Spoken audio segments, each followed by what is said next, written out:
Hello everyone, welcome to a new series by yours truly. This series will aim to go in depth on different ULTRAKILL levels and go over some secrets and trivia. I will also be rating each level I go over on a scale of 1 to 10, and once I've gone over every level, I will release a large video ranking them all. Without further ado, let's get into it. And yes, I'm using a text-to-speech voice to cut down on production time. 0-1 is a solid introduction to the game. It consists of 11 rooms and, understandably, doesn't feature much enemy variety due to it being the tutorial level. The game introduces the player to its core mechanics through several smaller tutorials sprinkled throughout the level, in addition to the large tutorial at the beginning.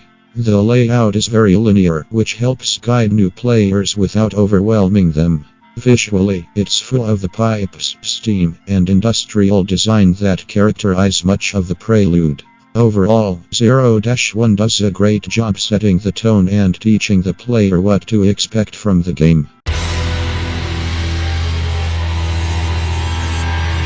Assuming you skipped the full tutorial, Room 1 starts off with you in a small, dark hallway with the piercer revolver sitting on a pedestal.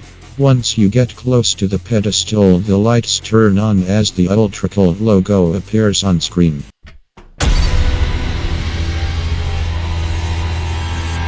3 filth then spawn at the exit, and once you kill them, 8 more spawn across the walls. The first soul orb is located here. Room 2 is a relatively short hallway, hosting 9 filth. Not much more to say, most of the rooms in this series are gonna shake down to a few enemies. Room 3 is a small room with a glass floor that has a door underneath. One of the tutorials pops on screen to tell the player to use the revolver's right click to break the glass. Room 4 is a corridor with glass panels on the floor and grinders beneath the floor. It spawns 6 filth and teaches the player about environmental hazards. Room 5 is a tall room with a glass walkway and a fan as a death hazard below. When you enter, the room is dark, but then it lights up and spawns 9 filth at the top of the walkway. It also contains the second soul orb, after doing a small bit of platforming across the walls. Room 6 is a very small room with 2 big gears moving in the distance. It contains the third soul orb, being directly above the door to the next room. Room 7 is a big room with a walkway above where you enter. The player is introduced to strays here. After you kill the first 2 strays, 6 filth and 4 more strays spawn. Room 8 is a hallway lined with glass windows with blood on the other side. The player is taught how to parry projectiles with a tutorial on screen. It spawns 2 strays to teach you how to time it right, then spawns 5 filth and 2 strays. Room 9 is a rectangular shaped room. Upon entering, you have to break glass to get out, which then spawns 3 strays and 4 filth. The filth break out of the wall when they spawn, which leads into a smaller corridor. Inside the corridor is the 4th soul orb. Room 10 is a dimly lit room with a platform in the middle, a turbine fan at the bottom, and a pipe lining the side of the room. The ground slam tutorial is shown here.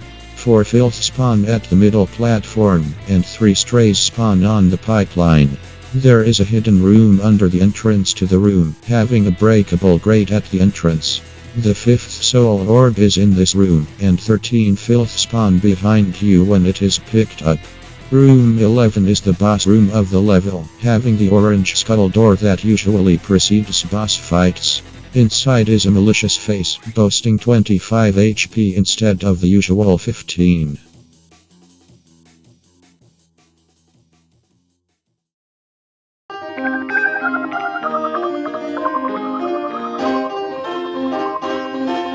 Now that I've gone over all the rooms, how is the layout in its entirety?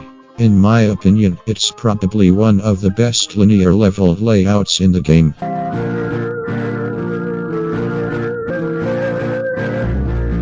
Which is important due to it being the first level in the game. It contains 54 filth, 16 strays and 1 boss, being the malicious face. It also has probably the most memorable rooms, such as Room 5 or Room 10. It has pretty good soul orb placement that forces you to look in different areas, unlike the usual linear layout of 0-1. The challenge, being get 5 kills with a single glass panel, is a great challenge because it makes a new player think, oh, I remember that room with the glass panels and the stage hazard. In summary, I think this is one of the best levels in the game. Final rating is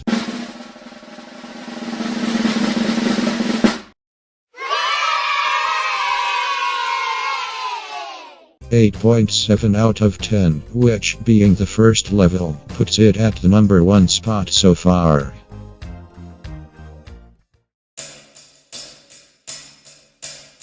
Now for trivia. Before I start, huge thanks to the ULTRAKILL wiki at ultrakill.wiki.gg. The wiki will be linked in the description, and most of the trivia here I am taking from the page for 0-1. The ULTRAKILL title drop was one of the first things added to the game, shown in ULTRAKILL V1 on Vakita's channel. Clipping out of bounds in Room 2 on the pipe shows pipe clip lives. This is one of only 2 levels not containing any terminals at all, the other being 2-S.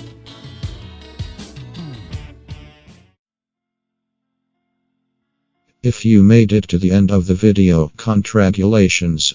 I'm planning on making this into a series going over every level in ULTRAKILL, but who knows. If you enjoyed this video, please subscribe and like the video. Until next time. Yes, no.